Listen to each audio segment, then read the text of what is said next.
सबसे पहले जरा आपको तस्वीर दिखाते हैं जिस किताब का हवाला देकर यहां पर यह कहा गया है कि ये शिव मंदिर है। ये किताब का आप वो पन्ना देख रहे हैं, हर बिलास शारदा नाम की ये किताब है। किताब की तस्वीर आपको दिखा रहे हैं और इसमें ये जो तस्वीर आप देख रहे हैं इसमें ये दावा किया गया है कि ये दरअसल शिव मंदिर है।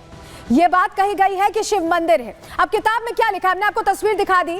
चलिए अब आपको बताते हैं कि किताब में बड़ी बातें क्या लिखी गई हैं और उस किताब को क्यों साक्ष्य बनाया गया है। चलिए जानकारी आपके सामने रख रहे हैं। याचिका में रिटायर्ड जज हर बिलास शारदा की किताब का हवाला दिया गया है, जो किताब हमने आपको दिखाई भी। 1911 में लिखी गई किताब में अजमेर को हिस्टोरिकल एंड डिस्क्रिप्टिव का हवाला दिया गया है। किताब का नाम बता रहे हैं। अजमेर दरगाह के निर्माण में मंदिर का मलबा होने का दावा किया गया है। गर्भगृह जो मंदिरों में होता है और परिसर में एक जैन मंदिर होने की भी बात इस किताब में कही गई, इस किताब में लिखित है। ये वो पेज है जो हम आपको दिखा रहे हैं, अध्याय 8 पेज 88। अगर आप किताब खोज पाएं तो आप किताब खोजिए, आपको साक्ष्य समझ में आएंगे। और इसमें लिखा है कि यहाँ पर दरगाह शरीफ का बुलंद दरवाजा हिंदू इमारत के अवशेषों में से है। 3 मंजिल छतरी की बनावट पत्थर हिंदू इमारत होने का इशारा करते हैं। इसके अलावा दरगाह परिसर का बुलंद दरवाजा हिंदू मंदिर के खंभों से बना है। तो ये वो चीजें हैं, ये वो साक्ष्य हैं जो सामने रखे गए हैं। पेज नंबर 89 88 की जानकारी आपको दे दी, 89 की बता रहे हैं। परिसर के दूसरे हिस्से का निर्माण भी मंदिर के खंभों से ही हुआ है। मंदिर के खंभों से ही परिसर के दूसरे हिस्से का निर्माण हुआ है, ये इस पेज में दावा किया गया। तो 88 और 89 ये जो 2 पन्ने हैं ये बता रहे हैं कि ये बड़ी बात कही गई है। लेकिन हिंदू सेना जो यहाँ पर याचिका जिसने दी है उनका क्या दावा है, वो क्या साक्ष्य रख रहे हैं, चलिए जल्दी से आपको बताते हैं, समझाते हैं उनकी तरफ से क्या कहा गया है। दरवाजों की जो बनावट है और नक्काशी, इसको लेकर कहा गया है कि बुलंद दरवाजे की बनावट हिंदू मंदिरों की तरह ही है और नक्काशी देखकर लगता है कि यहाँ पहले हिंदू मंदिर था, हिंदू मंदिर अस्तित्व में था, ये बात कही गई है। उसके अलावा ऊपरी स्ट्रक्चर को लेकर क्या कहा गया है, ऊपरी स्ट्रक्चर में हिंदू मंदिर के अवशेष जैसी चीजें हैं। गुंबदों से लगता है कि मंदिर को तोड़कर ही दरगाह का निर्माण कराया गया है। इसके अलावा पानी और झरने का यहाँ पर जिक्र है कि जहाँ जहाँ शिव मंदिर होते हैं वहाँ झरने जरूर होते हैं और अजमेर दरगाह में भी ऐसा ही है। तो ये बड़ी बात कही गई है यहाँ पर जो याचिका दी गई है उसमें। और याचिका को देखिए कोर्ट ने मंजूर भी कर लिया है, 20 तारीख को सुनवाई भी है। जो याचिका करता है वो कैसे अपने दावे को मजबूत समझ रहे हैं, हमने उनसे समझने की कोशिश की। सुनिए विष्णु गुप्ता को। जिला अदालत ने यह फैसला सुनाया है कि यह मामला सुनवाई योग्य है, मेंटेनेबल है और इसको लेकर दूसरे पक्षों को नोटिस जारी किया है। विष्णु जी, क्या है पूरा मामला?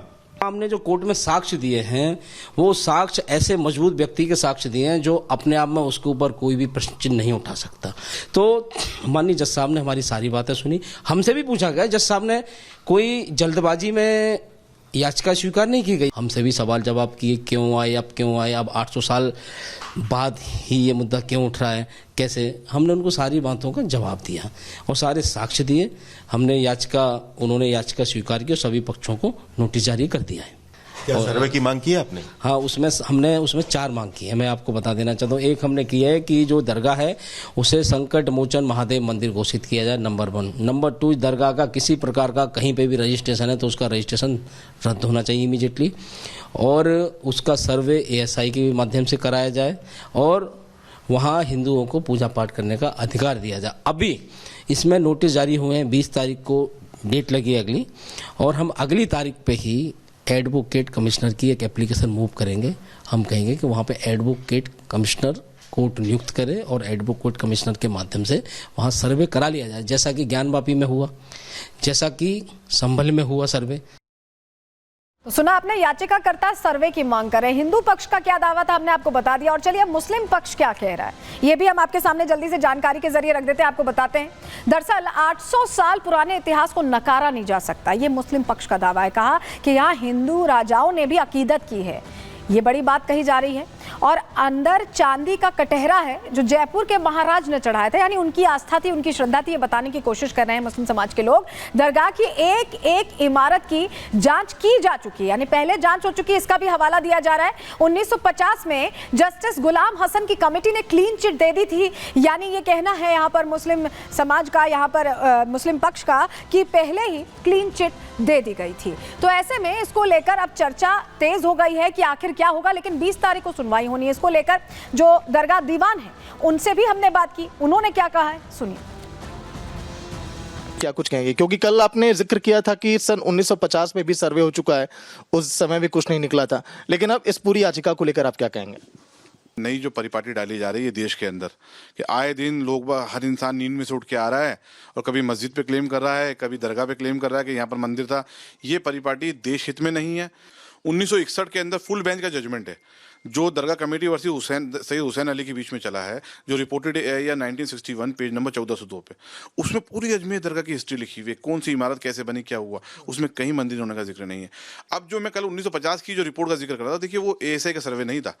दरगाह ख्वाजा साहब एक्ट बनाने की कवायद चल रही थी, उसके ऊपर माल एडमिनिस्ट्रेशन के लिए एक दरगाह इंक्वायरी कमेटी रिपोर्ट बैठाई गई थी। उसकी अध्यक्षता जस्टिस गुलाम हसन साहब थे, जो इलाहाबाद हाई कोर्ट के सिटिंग जज थे। उनकी अध्यक्षता में वो इंक्वायरी कमेटी रिपोर्ट थी। उसमें जब वो यहाँ आए इंक्वायरी करने पूरी, तो उन्होंने हर इमारत की भी इंक्वायरी करी है और पूरी तामीरात की इंक्वायरी की गई। उसमें उन्होंने बाकायदा लिखा है पूरा कि कौन सी इमारत कब बनी, दरगाह कब अस्तित्व में आई, कैसे हुआ, उसमें कहीं मंदिर होने का जिक्र नहीं है। तो ये साक्ष्य मौजूद हैं। और इन 800 सालों के अंदर जितने इतिहासकारों ने 300 साल 400 साल पुरानी किताबें हम देखते हैं, जो उर्दू फारसी में भी हैं और दूसरी भाषाओं में इंग्लिश में भी हैं, उसमें हिंदू राइटर भी हैं और इंग्लिश राइटर भी हैं। किसी की किताब में कहीं ऐसा जिक्र नहीं है कि अजमेर दरगाह में मंदिर होना या इसका अवशेष होना पाया गया हो। ये सब पब्लिसिटी स्टंट है। पब्लिसिटी स्टंट बता रहे हैं दरगाह दीवान। हमारे सहयोगी सागर, जिन्होंने बात की थी दरगाह दीवान से भी, वो हमारे साथ सीधे जुड़ रहे हैं। सागर, बात पब्लिसिटी स्टंट की हो रही है, लेकिन हर बिलास शारदा किताब का जिक्र बकायदा याचिकाकर्ता की तरफ से भी किया गया है और यहाँ मुस्लिम पक्ष भी ये कह रहा है कि पहले ही क्लीन चिट दी जा चुकी है, पहले ही सब साक्ष्य चेक हो चुके हैं। तो वहां के लोग क्या मान रहे हैं? क्या आपकी लोगों से बात हुई?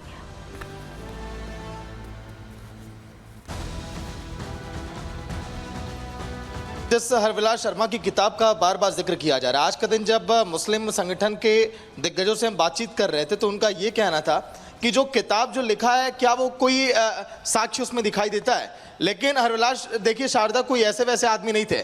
आज के दिन जब मैं अजमेर में घूम रहा था, देखिए उनके नाम पर यहाँ पर मार्ग भी है और हाईकोर्ट के पूर्व जज वो रह चुके हैं। ऐसे में जिन तथ्यों को उन्होंने लिखा है, विष्णु गुप्ता उसी को आधार बनाकर अब इस पर आगे देखिए सुनवाई की मांग कर रहे हैं। विष्णु जैन जिन बातों का जिक्र किया, उन्होंने किताब को आधार बनाया। विष्णु जैन बार बार ये भी कह रहे हैं कि मैं खुद अजमेर दरगाह के अंदर जाकर देखा, जो वहाँ की नक्काशी है, जो वहाँ की दीवारें हैं, वो इस बात की चीख चीख कर गवाही देती हैं कि हाँ, यहाँ पर शिव मंदिर रहा है। तीसरा जो सबसे बड़ा देखिए मेन पॉइंट है सलोनी, ये कहा जा रहा है कि जो तहखाना है अजमेर दरगाह के अंदर, उसको कई दिनों से खोला ही नहीं गया। आखिर ऐसी क्या बात है कि उसको खोला नहीं जा रहा है? लेकिन बार बार जो देखिए यहाँ सुनवाई की बात कही जा रही है, इसको लेकर कहा यह जा रहा है कि ये कोई आधार नहीं है। और मुस्लिम संगठन के जो बड़े दिग्गज चेहरे जिनसे आज के दिन हम बातचीत किए, चाहे हम बात करें नसरुद्दीन की, उन्होंने कहा कि यहाँ पर कोई भी सबूत नहीं है और वो 800 सालों की पुराने इतिहास को यहाँ पर गिनाने में लगे हैं।